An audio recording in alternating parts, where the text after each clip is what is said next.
సహస్ర కేసుకు సంబంధించి కొత్త విషయాలు వెలుగులోకి వస్తున్నాయి. హత్య చేసిన తర్వాత పోలీసులకు అనుమానం రాకుండా డైవర్ట్ చేశాడు బాలుడు. అయితే గతంలో విచారించిన టైంలో కూడా సహస్ర ఇంటి నుంచి కేకలు వినిపించాయంటూ బాలుడు చెప్పాడు. డాడీ డాడీ అంటూ సహస్ర అరిచిందంటూ చెప్పాడు బాలుడు. పోలీసులు ప్రశ్నించే టైంలో కూడా మీ పని అయిపోతే నన్ను పంపించేయండి, మా అమ్మ నాన్నకు ఈ విషయం చెప్పొద్దు అంటూ పోలీసులకు రిక్వెస్ట్ చేస్తున్నట్లుగా తెలుస్తోంది. ప్రస్తుతం బాలుడి స్టేట్మెంట్ రికార్డ్ చేస్తున్నారు పోలీసులు. జువైనల్ కోర్టులో పోలీసులు ఆ బాలుడిని హాజరుపరచబోతున్నట్లుగా తెలుస్తోంది. గతంలో మొదట్లో పోలీసులు విచారించేందుకు అక్కడికి వచ్చినప్పుడు కూడా ఆ గ్రూప్లో అందరినీ అడిగారు, ఏదైనా మీకు సమాచారం ఉందా అంటూ అడిగితే ఆ బాలుడు చెప్పాడు, అరే డాడీ డాడీ అంటూ కేకలు వేసింది ఆ పాప అంటూ చెప్పాడు. అయితే ఇప్పుడు విచారణలో కూడా అదే విషయాన్ని చెప్పినట్లుగా తెలుస్తోంది. మరోవైపు తనతో విచారించడం అయిపోతే త్వరగా వదిలేయమని చెప్పి ఆ బాలుడు చెప్తున్నాడట పోలీసులకి. అలాగే ఈ విషయం అంతా కూడా పేరెంట్స్కి చెప్పొద్దు అని వాళ్ళని రిక్వెస్ట్ చేసుకుంటున్నాడట. ఈ నేపథ్యంలో జువైనల్ కోర్టులో హాజరుపరిచే అవకాశం ఉంది. పోలీసులు ఆ స్టేట్మెంట్ అంతా కూడా రికార్డ్ చేస్తున్నారు. ఫుల్ డీటెయిల్స్ తెలుసుకుందాం. పెట్రిషియా ఉన్నారు. పెట్రిషియా, విచారణకు సంబంధించి ఆ బాలుడి స్టేట్మెంట్కి సంబంధించి కొన్ని విషయాలు బయటకు వస్తున్నాయి. త్వరగా అయిపోతే నన్ను పంపించేయండి అని ఆ బాలుడు అడుగుతున్నట్లుగా తెలుస్తోంది. సో విచారణకు సంబంధించి డీటెయిల్స్ ఎలా ఉన్నాయి, ఆ స్టేట్మెంట్ డీటెయిల్స్ ఏమైనా తెలుస్తున్నాయి మనకు బయటికి?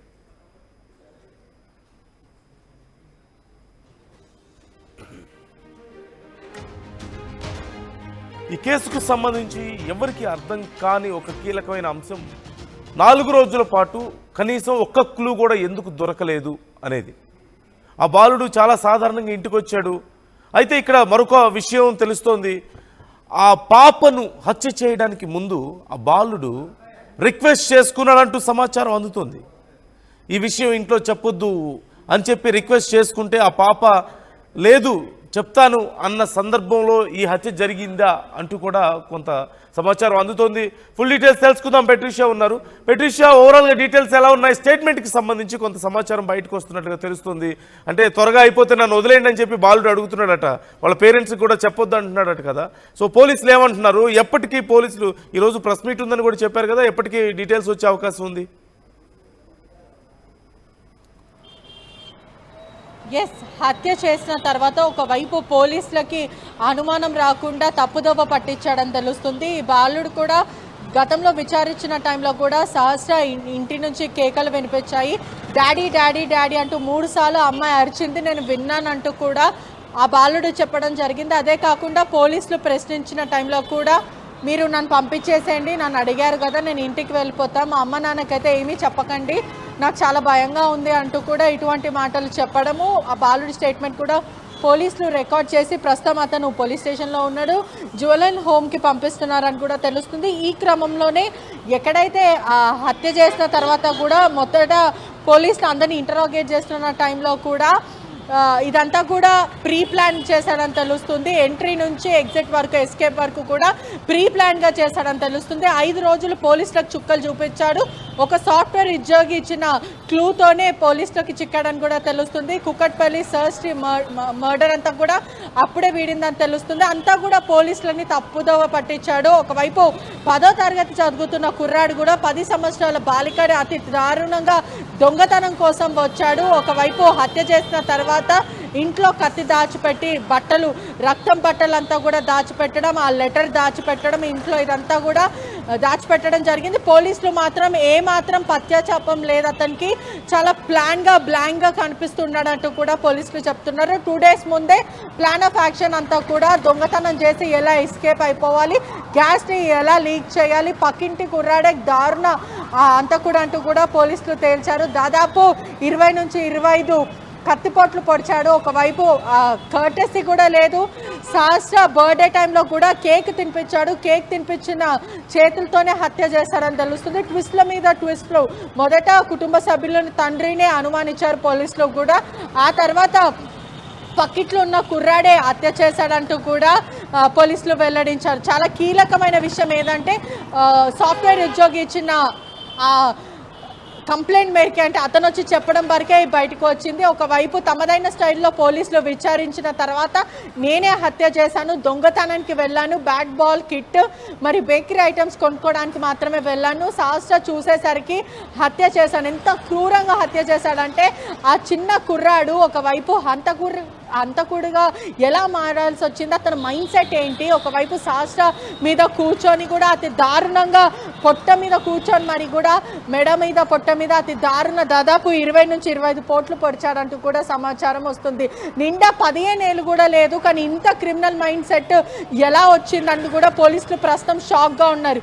ఈ ఏజ్లో అందరు కూడా ఆటలు పాటలు సినిమాలు క్యారమ్ బోర్డ్ ఇలా గేమ్స్ అంటూ ఇలా ఉంటారు, కానీ ఇతను మాత్రం యూట్యూబ్ ఓటీటీ అదే కాకుండా హిందీ సిఐడి చూసుకొని సిఐడి క్రైమ్ సిరీస్ చూసి పోలీస్ని ఎలా బుడిగొట్టాలిచ్చాలి, అదే కాకుండా ఎలా ప్లాన్ ఆఫ్ యాక్షన్ అమలు చేయాలి, అదే కాకుండా దొంగతనం చేసి ఎలా గ్యాస్ని లీక్ చేసి ఒకవైపు అమ్మాయి బాడీని కూడా తగులబెట్టాలనుకున్నాడంతా కూడా ప్రీ ప్లాన్గా మొత్తం మీద స్కెచ్ వేసుకొని వచ్చాడు. ఒకవైపు చదువంతా కూడా వంట పట్టకపోయినా నేరాలు ఘోరాలు ఎలా చేయాలంటూ కూడా ప్రోగా మారాడు. ఎందుకంటే ఎలా దొంగతనం చేయాలనేది కూడా 2 రోజుల ముందే ఆ లెటర్లో వచ్చిరాని ఇంగ్లీష్లో ప్లాన్ ఆఫ్ యాక్షన్ రావడం, how to open the door, how to break the door, how to break the guard ఉండి, how to escape the door, how to leak the gas, mission done అంటే తనకు తను ఒక డాన్ లాగా feel అవుతున్నాడని కూడా తెలుస్తుంది.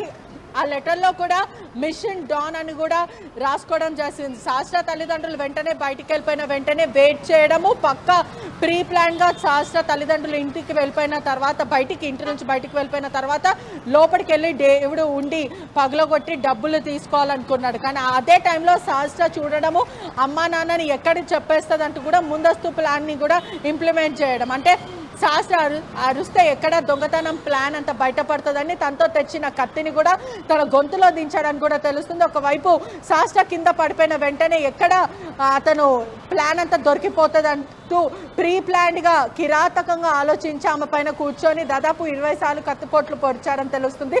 కానీ ఈ మర్డర్లో మాత్రం చాలా ఆశ్చర్యానికి గురి చేసిన క్వశ్చన్స్ రేజ్ అవుతున్నాయి. ఒకటి, మర్డర్ ఆనవాళ్ళు ఎక్కడా లేదు.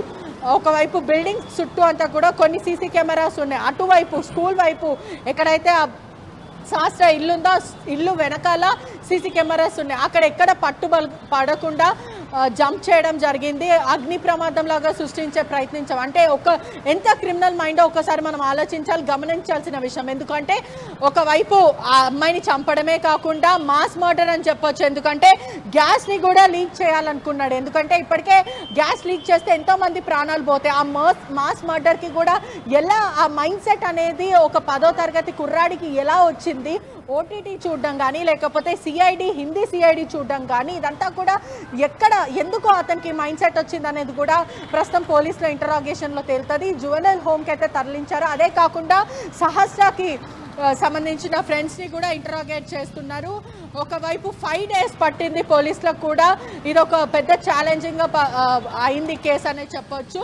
పక్క భవనం నుంచి కూడా సహస్ర ఇంటి దగ్గర నుంచి ఇంకో బిల్డింగ్ పక్కన ఆనుకున్న బిల్డింగ్ కూడా అక్కడ నుంచి దూకాడు. ఒకవైపు బిల్డింగ్లో ఉన్న వాళ్ళందరినీ కూడా ఇంటరాగేట్ చేస్తారు. ఒకవైపు బాలుడు 15 నిమిషాల పాటు దాక్కున్నాడని తెలుస్తుంది. ఈ సాఫ్ట్వేర్ ఉద్యోగి మాత్రం ఎస్ఓటి పోలీసులకు తెలిపాడని కూడా తెలుస్తుంది. ఆ బాలుడిని కూడా నేను గుర్తుపడతానంటూ కూడా సాఫ్ట్వేర్ ఉద్యోగి కంప్లైంట్ ఇవ్వడం జరిగింది. బాలుడు స్కూల్కి వెళ్ళడం, అదే కాకుండా ప్రధానంగా సాఫ్ట్వేర్ ఉద్యోగి ఇచ్చినటువంటి కంప్లైంట్ గారు చెప్పినటువంటి డీటెయిల్సే చాలా కీలకంగా మారడాన్ని మనం చూసాం. పోలీసులకు కూడా ఈజీ అయింది అతను చెప్పినటువంటి డీటెయిల్స్ తర్వాత ఎవరు అనేది గుర్తించడానికి. సో ఎలాంటి డీటెయిల్స్ ఇచ్చాడు ఆ సాఫ్ట్వేర్ ఉద్యోగి, అంటే ఆ బాబు విషయంలో ఏం గమనించాడు, ఎలాంటి డీటెయిల్స్ ఇచ్చాడు ఆ కంప్లైంట్లో అనే వివరాలు మనకేమైనా తెలుస్తున్నాయా? ఈ సాఫ్ట్వేర్ ఎంప్లాయ్ కూడా ఈ 15 నిమిషాల పాటు కూడా అతను మా పక్కింటిలోనే దాక్కున్నాడు. ఎందుకు దాక్కున్నాడో నాకు తెలియదు, చాలా సస్పీషియస్గా అనిపించాడు నాకు అంటూ కూడా ఈ సాఫ్ట్వేర్ ఎంప్లాయ్ చెప్పడం జరిగింది. అదే కాకుండా పోలీసులకు అనుమానం వచ్చి అతన్ని చూస్తే నేను గుర్తుపడతానంటూ కూడా ఎంప్లాయీ చెప్పడం జరిగింది. పోలీసులు వాళ్ళ ఇంటికి వెళ్ళడం, వాళ్ళ ఇల్లు అంతా కూడా గాలించడం, దాంట్లో కత్తి, అతను క్లోత్స్, అదే కాకుండా లెటర్ ఇవంతా కూడా దొరికాయి. అదే కాకుండా ఈ నిందితుడు పోలీసులను ఎలా బొర్తా కొట్టించాడు, ఇదంతా కూడా పోలీసులకే షాకింగ్ అనిపించింది అని తెలుస్తుంది. అప్పటికే ప్రీ ప్లాన్గా పక్క ఎలా చంపాను, సహస్ర ఇంట్లో ఉన్న ఎంఆర్ఎఫ్ బ్యాట్ కోసం వెళ్ళాను అంటూ కూడా చెప్పడం, ఆ తర్వాత పోలీసులకి సినిమా స్టోరీ స్క్రీన్ ప్లే ఎలా చేయాలో పోలీసులకే అతను ఎలాబరేట్ చేయడం కూడా పోలీసులకు చాలా షాకింగ్గా అనిపించింది. అదే కాకుండా పోలీసులకు అంటే ముందు ఇంటరోగేట్లో చెప్పిన ప్రకారం కూడా పోలీసులకే తప్పుదోవ పట్టించాడు. ఈ క్రమంలోనే పోలీసులకి నిందితుడు వేరే అతనేమో అంటూ కూడా పోలీసులకు అనుకున్నాడు. కానీ ఈ నిందితుడు మాత్రం సహస్ర బర్త్డే రోజు వెళ్ళడం, కేక్ తినిపించడము, అదే రోజు ప్రీ ప్లాన్ చేసుకోవడము, అంటే ఇంట్లో ఏవేవి ఉన్నాయి, బ్యాట్ ఉన్నాయి, ఇంకేమేమి వస్తువులు ఉన్నాయి, డబ్బులు ఎక్కడెక్కడ ఉంటాయి, ఇవంతా కూడా తెలవడం జరిగింది. బాలుడు కూడా ఒంగోలులో నివసిస్తూ ఉంటారు, వాళ్ళ ఓన్ విలేజ్ అని తెలుస్తుంది. వాళ్ళ తండ్రి కూడా మద్యానికి బానిస అవ్వడము, తల్లి సంపాదిస్తేనే వీళ్ళంతా కూడా ఉండగలుగుతారని తెలుస్తుంది. ఈ నిందితుడు సాయి అనే వ్యక్తి కూడా ఓటీటీ చూడడం, సోషల్ మీడియా ఇన్స్టాగ్రామ్ వాడడము, అదే కాకుండా మొత్తం అంతా కూడా అతనికి సోషల్ మీడియా పైన పట్టుందంటూ కూడా పోలీసులు చెప్తున్నారు. కానీ ఈ సహస్ర హత్య తర్వాత కూడా విచారణ భాగంగా కూడా పోలీసులు వాళ్ళ సొంత తండ్రిని కూడా అనుమానించారు. కానీ చివరికి ఇన్వెస్టిగేషన్ మాత్రం నిందితుడు ఎట్టకెల్లా పట్టుకున్నాడు. కానీ నిందితుడు మాత్రం అనేక ప్లాన్స్ అమలు పరిచారు. ఒకవైపు ఇదని చెప్పి అదని చెప్పి అనేక విషయాలు అబద్ధం చెప్పి పోలీసులను కూడా తప్పుదోవ పట్టించారు. కానీ ఎట్టకెల్లా కూడా పోలీసులు కేసుని ఛేదించారు. 5 రోజుల పాటు కూడా ఎటువంటి టెక్నికల్ ఎవిడెన్స్ లేకపోయినా హ్యూమన్ ఇంటెలిజెన్స్ ద్వారా కూడా పోలీసులు ఈ కేసుని ఛేదించారు. 10వ తరగతి చదువుతున్న పక్కింటి కుర్రాడే సహస్రాన్ని చంపాడంటూ కూడా వెల్లడించారు. అతన్ని అరెస్ట్ చేసి జ్యువెనల్ హోమ్కి తరలిస్తున్నారు. మరోవైపు కూడా ఈరోజు 1 o'clockకి కూడా అత్యంత ఇంపార్టెంట్ ప్రెస్ మీట్ అనే చెప్పొచ్చు. దీని గురించి ప్రతి క్వశ్చన్స్కి కూడా పోలీసులు సమాధానం చెప్పబోతున్నారు. ఒకవైపు ఎలా చంపాల్సి వచ్చింది, ఎందుకు చంపాల్సి వచ్చింది, అతను ఆర్థిక ఇబ్బందుల వల్లనే ఇదంతా చేశాడా, అతనికి క్రిమినల్ మైండ్ సెట్, ఇటువంటి వైల్డ్ థాట్స్ ఎక్కడి నుంచి వచ్చాయి, వై హీస్ లైక్ దట్ అనే విధంగా కూడా పోలీసులు ఇవన్నీ కూడా వెల్లడిస్తున్నారు. Right thank you Patricia, thanks for the details. ఎప్పటికప్పుడు అప్డేట్స్ ఇస్తూ ఉండండి ఈ కేసుకు సంబంధించి. రైట్, మరికొద్దిసేపట్లో పోలీసులు ఈ కేసుకు సంబంధించి పూర్తి సమాచారం ఇవ్వబోతున్నట్లుగా తెలుస్తోంది. అయితే ఇప్పటి వరకు మనకు తెలుస్తున్నటువంటి సమాచారం ప్రకారం చూస్తే ఆ బాలుడు మీరు నా స్టేట్మెంట్ రికార్డ్ చేసుకోవడం అయిపోతే నేను వెళ్ళిపోతాను అంటూ పోలీసులకి చెప్పినట్లుగా తెలుస్తుంది. మీ పని అయిపోతే నేను వెళ్ళిపోతాను, ఇక నా పేరెంట్స్ దగ్గర వదిలిపెట్టండి నన్ను అని అడుగుతున్నాడట. అలాగే ఈ మొత్తం జరిగినటువంటి విషయాన్ని తన పేరెంట్స్కి చెప్పొద్దని కూడా బాలుడు అడుగుతున్నట్లుగా తెలుస్తుంది. మరి పోలీసులు ఏం చెప్పబోతున్నారు, అతని జువైనల్ కోర్టులో హాజరుపరచబోతున్నట్లుగా తెలుస్తుంది. ఏం శిక్ష పడబోతోంది అనేది కూడా చాలా కీలకంగా మారింది. ఖచ్చితంగా మైనర్స్కి శిక్ష పడిన తర్వాత కూడా ఎడ్యుకేషన్ ఉంటుంది, వాళ్ళకి స్కిల్ నేర్పించే ప్రాసెస్ అంతా కూడా ఖచ్చితంగా ఉంటుంది. అపార్ట్ ఫ్రమ్ దట్ ఇప్పుడు వాళ్ళ పేరెంట్స్ పరిస్థితి ఏంటి, అటు ఆ పాప పేరెంట్స్ అయినా సరే, ఇటు ఈ బాబు పేరెంట్స్ అయినా సరే, వాళ్ళ కండిషన్ ఎలా ఉంది, తన బాబు, చిన్న బాబు, 15 ఏళ్ల బాబు ఇలాంటి ఒక దారుణానికి పాల్పడ్డాడని తెలిసిన తర్వాత ఆ పేరెంట్స్ ఏ స్టేజ్లో ఉంటారు, వాళ్ళ పరిస్థితి ఎలా ఉంటుంది. మరోవైపు సహస్ర అంత్యక్రియలు చేయడానికి సహస్ర పేరెంట్స్ వాళ్ళ సొంతూరు వెళ్ళినట్లుగా తెలుస్తోంది. మరి వాళ్ళ కండిషన్ ఎలా ఉందనేది కూడా చాలా కీలకంగా మారింది ఇప్పటికే. అయితే ఇక్కడ చాలా కీలకమైనటువంటి అంశాలు తెలుస్తున్నాయి. పెట్రిషియా చెప్పినట్లుగా ఒక దొంగతనం కోసం వెళ్ళి దొరికిపోయిన నేపథ్యంలో ఇక ఆ కోపంలో అప్పుడున్నటువంటి ఒక అనాలోచితమైనటువంటి పరిస్థితుల్లో ఇంత దారుణమైనటువంటి హత్యకు పాల్పడడం మనం చూసాం. కాకపోతే ఇంతకుముందు మనం మాట్లాడుకున్నట్లుగా సహజంగా ఎవరైనా ఒక 15 ఏళ్ల బాబు దొంగతనం చేస్తూ దొరికిపోతే భయపడతాడు, బాధపడతాడు, ఏడుస్తాడు, ఇలాంటివి ఏవో ఉంటాయి. కానీ అలా కాకుండా ఒక హత్య చేసేటువంటి ప్రయత్నం చేయడం అనేది ఎలాంటి మనస్తత్వం. హత్య చేసిన తర్వాత అయినా సరే భయపడుతూ పేరెంట్స్ దగ్గరికి వెళ్తాడు, లేదంటే ఎటన్నా పారిపోయే అవకాశం ఉంటుంది. ఇవన్నీ కాదనుకుంటే పశ్చాత్తాపంతో వెళ్ళి చెప్తాడు విషయం. ఇవేవీ కాకుండా పోలీసులు కూడా పక్కదోవ పట్టించే ప్రయత్నం, తప్పుదోవ పట్టించే ప్రయత్నం చేశాడంటే హౌ కోల్డ్ బ్లడెడ్ హీఈస్ అనేటువంటి చర్చ కూడా జరుగుతుంది. అంటే తను చాలా స్ట్రాంగ్గా ఉండగలిగాడు. హత్య తర్వాత కూడా 4 రోజుల పాటు పోలీసులు వచ్చి విచారణ చేస్తున్నప్పుడు వాళ్ళకి నాకేదో అక్కడ పైనుంచి సౌండ్స్ వినపడుతున్నాయని తానే హత్య చేసి చివరికి తనకే సౌండ్స్ వినపడ్డాయి, డాడీ డాడీ అంటూ ఆ పాప అరిచిందని చెప్పి పోలీసులకు చెప్పే ప్రయత్నం, పోలీసులు సైతం పక్కదోవ పట్టించే ప్రయత్నం చేయడం అనేది ఒక కీలకమైన అంశం. ఇవన్నీ ఒక ఎత్తు అయితే ఫోరెన్సిక్ డిపార్ట్మెంట్ కూడా వెళ్తుంది దీనికి సంబంధించి ఆ గదిలో అంతా సర్చ్ చేస్తున్న సమయంలో, ఆధారాలు సేకరిస్తున్న సమయంలో. కానీ ఈ పోలీసులకు కానీ ఫోరెన్సిక్ డిపార్ట్మెంట్కి కానీ ఒక 15 ఏళ్ల వయసు ఉన్నటువంటి ఒక బాలుడు ఇంత దారుణమైనటువంటి హత్య చేస్తే ఏ విధమైనటువంటి ఆధారాలు దొరకపోవడం ఏంటి, ఎందుకని దొరకలేదు, 4 రోజుల పాటు దొరకలేదు. ఏ ఆధారాలు? ఒక బాలుడు చేశాడని ఒక్క ఆధారం కూడా దొరకలేదా? చిన్న హెయిర్ దగ్గర నుంచి లేదంటే ఫింగర్ ప్రింట్స్ దగ్గర నుంచి ఖచ్చితంగా ఏమీ దొరకలేదా? ఇవి ఇలా కొన్ని ప్రశ్నలు ఇక్కడ ఖచ్చితంగా తెర మీదకి వస్తున్నాయి. పోలీసులు ఒక తక్కువ వయసు ఉన్నటువంటి వ్యక్తి లేదంటే తక్కువ బలం ఉన్నటువంటి వ్యక్తి ఈ దారుణానికి పాల్పడ్డాడని నిర్ధారించుకోవడానికి ప్రధాన కారణం కత్తి ఆ బాలిక శరీరంలో ఎంత లోపలికి వెళ్ళింది పొడిచినప్పుడు అనే దాన్ని ఆధారంగా వాళ్ళు నిర్ధారించుకున్నారు. పెద్ద వ్యక్తులు, మెచ్యూర్డ్ పీపుల్ కనుక ఇలాంటి దారుణానికి పాల్పడితే కత్తితో బలంగా పొడిచినప్పుడు చాలా లోతైనటువంటి గాయం అవుతుంది కదా. అలా కాకుండా చాలా కొద్దిపాటి గాయాలే అయినట్లుగా తెలుస్తుంది. అంటే లోతు ఎక్కువగా లేదు ఆ గాయాలకి, కత్తి దిగినటువంటి గాయాలకి.